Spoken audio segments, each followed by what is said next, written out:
എല്ലാ ഇൻസൾട്ടും തുടങ്ങണതേ നിർദോഷകരം എന്ന് മറ്റുള്ളവർക്ക് തോന്നുന്ന ഒരു കുഞ്ഞു തമാശയിലൂടെയാണ്. പറയണ ആള് നല്ലോണം ചിരിക്കും, കേൾക്കണ ചുറ്റുള്ളവരും ചിരിക്കും, പക്ഷെ നമുക്ക് മാത്രം ഒരു വിഷമം ഉള്ളിൽ കിടക്കും. അതെന്താ അങ്ങനെ? നമുക്ക് മാത്രം എൻജോയ് ചെയ്യാൻ പറ്റില്ല. തമാശ എന്ന് പറഞ്ഞു കഴിഞ്ഞാൽ പറയണ ആൾക്കും എൻജോയ് ചെയ്യാൻ പറ്റണം, കേൾക്കണ ആൾക്കും എൻജോയ് ചെയ്യാൻ പറ്റണം. അത് ഉണ്ടാവുന്നില്ലെങ്കിൽ അതിനർത്ഥം അതൊരു ഇൻസൾട്ടായിട്ട് മാറിക്കൊണ്ടിരിക്കുകയാണ്.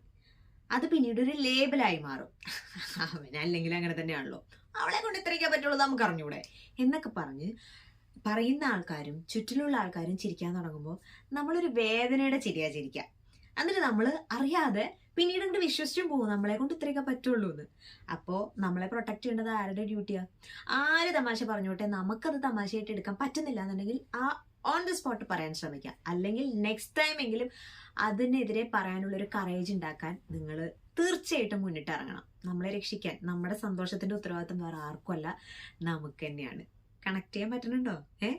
അങ്ങനെയാണെങ്കിൽ ഷെയർ ചെയ്തോളൂ കേട്ടോ. Be happy always.